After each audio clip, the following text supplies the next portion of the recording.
நாங்கள் ரிவ்யூ கேட்ட விதம் வந்து எல்லோரும் என்கிட்ட சொல்கிறது, நான் கேமரா ஆன் பண்ணல நான் சொல்கிறேன், பட் எல்லோரும் நிறைய இடத்துல அழுதாங்க அப்படின்றத வந்து சொன்னாங்க. உமன்ஸ் அதுமாக நான் அம்மா இப்போ உடனே ஃபோன் அடித்து பேச போகிறேன் அப்படின்றத சொன்னாங்க. அப்புறம் வந்து பார்த்திங்கன்னா காமெடிகள் யதார்த்தமாக இருந்தது அப்படின்ற சொன்னாங்க. அதாவது இந்த தேட்டரில் வந்து நம்மளோட கனவு வந்துட்டு மெய்ப்பட்டு ஒரு ஸ்க்ரீனில் வர்றது, அதை ஆடியன்ஸ் என்ஜாய் பண்ணுறாங்கன்றதை பார்க்குறது எவ்வளோ சந்தோஷம். அது வார்த்தைகளால் சொல்ல முடியாது. அது வந்து ஒரு மேஜிக் தான். அது நம்ம ஒன்று முயற்சி பண்ணுறோம், ஒன்று அட்டம் பண்ணுறோம், அது ஆடியன்ஸ் எப்படி ரெஸ்பான்ஸு. நிறைய சினிமா பார்த்து வளர்ந்தவங்க தான். நிறைய நம்ம கைத்தட்டி சிரித்து கண்ணீர் சிந்தி எல்லா விதமான எமோஷனுக்குள்ளேயும் நம்ம வந்து எல்லா தேட்டர்லேயும் நம்ம படம் பார்த்த அனுபவங்கள் இருக்குது.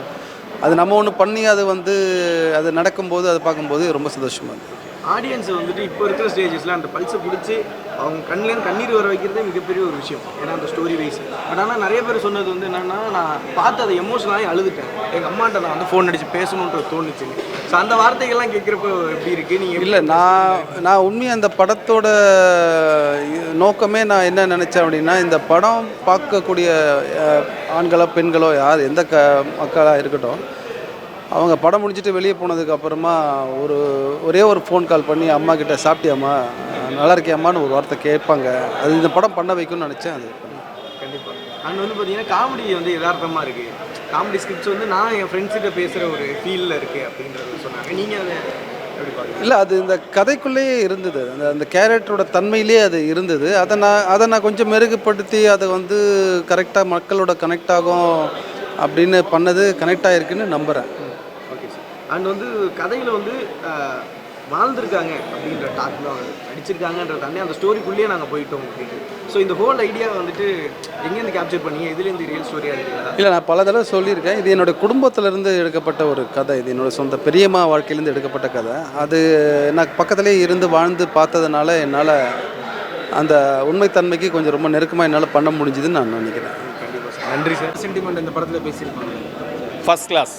என்ன ரியாலிட்டி ஜேபேபி அம்மா எப்படியோ அதை வந்து பண்ண வச்சது வந்துட்டு சுரேஷ் சார் வந்துட்டு எப்படி இந்த ஊர்வசி மேடம் வந்துட்டு ஃபஸ்ட் கிளாஸாக எடுத்துன்னு போயிருக்காரு. நல்லா இருக்குது, சூப்பர். படம் ஃபஸ்ட் ஹாஃப் என்ன கதை போய் ஃபஸ்ட் ஹாஃப் ஆகட்டும் செகண்ட் ஹாஃப் ஆகட்டும், என்ன ஸ்டோரியோ அதை தான் பண்ணியாச்சு. நிறைய பேர் அதை சொல்லிச்சு, இல்லை செகண்ட் ஹாஃபில் அந்த மாதிரி ஸ்டோரி முதல்ல புரிஞ்சிக்கணும், என்ன இதில் என்ன பண்ணுறாங்கன்னு சொல்லிட்டு. ஏன்னா ரியாலிட்டி ஸ்டோரி தான் இதை பண்ணியாச்சு இல்லையா. அப்போ வந்து ரியாலிட்டி என்ன, நம்ம டேரக்டர் சாரோட பெரியம்மாவோட ஸ்டோரி தான்.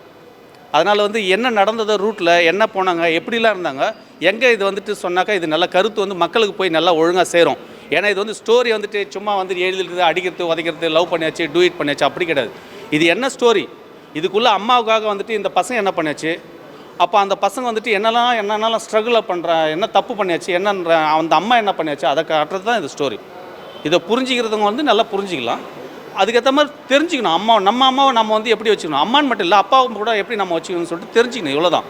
ஏன்னா இதை ரொம்ப இம்பார்ட்டண்டான ஒரு கேரக்டர் கொடுத்துருக்காங்க சார். அதை எப்படி ஃபீல் பண்ணுறீங்க? யாருக்கு இந்த படத்தில் ரியலாகவே நீங்கள்? ஆமாம், நான் ரியலாக பண்ணது வந்துட்டு எனக்கு இது நான் படமாக வரும்னு சொல்லிட்டு நான் பண்ணலையே. 2013 பண்ணது இது. அது வந்து எனக்கு வந்துட்டு நான் எப்படின்னாக்கா ஒரு ஸ்டேஷனோ இல்லை ஒரு இடத்துல பார்க்கும்போது யாராக இருக்கட்டும், நான் வந்துட்டு ஆஸ் ஏ ஆர்மி பர்சனாக இருந்தாச்சு. அந்த டைமில் எப்படி இருந்துச்சுனாக்கா, எனக்கு வந்து ஒருத்தவங்க இப்போ நீங்களே கீழே விழுந்துட்டீங்கன்னா தூக்கி விடுற என்னோட ஒரு சுபாவம் தான் அப்போ. ஸோ அப்போ நான் பார்க்கும்போது ஒரு அம்மா வந்துட்டு ரொம்ப ரொம்ப இதுவாக இருக்காங்க. ஏன்னா ரொம்ப அளவுலேருந்து ஒருத்தவங்க வந்து ட்ராவல் பண்ணிட்டு வராங்க. அப்போ அவங்கள பார்க்கும்போது எப்படி இருக்கும்.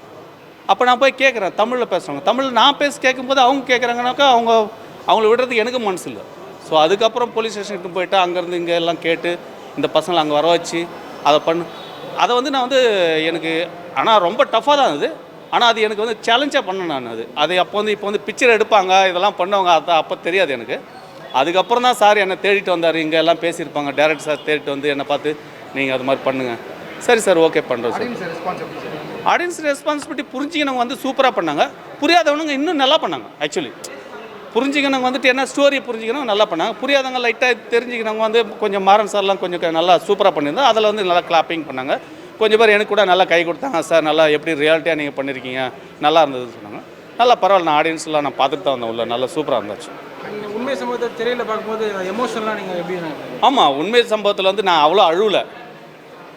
இதில் வந்துட்டு ஷூட்டிங்லேயும் நான் அவ்வளோ அழுவலை. ஆனால் டப்லேயும் நெக்ஸ்ட்டு இங்கே வந்து ப்ரிவ்யூ பார்க்கும்போது இப்போ பிக்சரில் கூட வந்துட்டு என்னோடய ரிலேட்டிவ்லாம் கொஞ்சம் பேர் வந்துருந்தாச்சு. அவங்க கூட நான் உட்காரும்போது அந்த எமோஷன் கண்டிப்பாக வருது. ஏன்னா ரியாலிட்டியில் என்னால் முடியல. ஏன்னா ரியாலிட்டியில் வந்து டஃப்பாக இருந்தது. டைம் இருக்காது, ஆஃபீஸ் போனோம், நெக்ஸ்ட்டு இந்த ஒர்க் பண்ணோம், நெக்ஸ்ட்டு போலீஸ் ஸ்டேஷன் போனோம், அங்கே போனோம், இவங்கள வந்துட்டு தங்க வைக்கிறது எப்படி, அந்த ஒரு திங்கிங்கில் இருப்போம். அந்த எமோஷன் வராது. இங்கே உட்காந்துட்டு இது பார்க்கும்போது அவர் அந்த எமோஷன் வந்துட்டு யார் எடுத்து வந்ததுனாக்கா நம்ம டேரக்டர் சார் தான். அதே மாதிரி டேரக்டர் சார், நெக்ஸ்ட் வந்துட்டு கேமராமேன் நம்ம ஜெயந்த சார், அதே மாதிரி editor sir Shanmugam sir, next Tony Britto sir.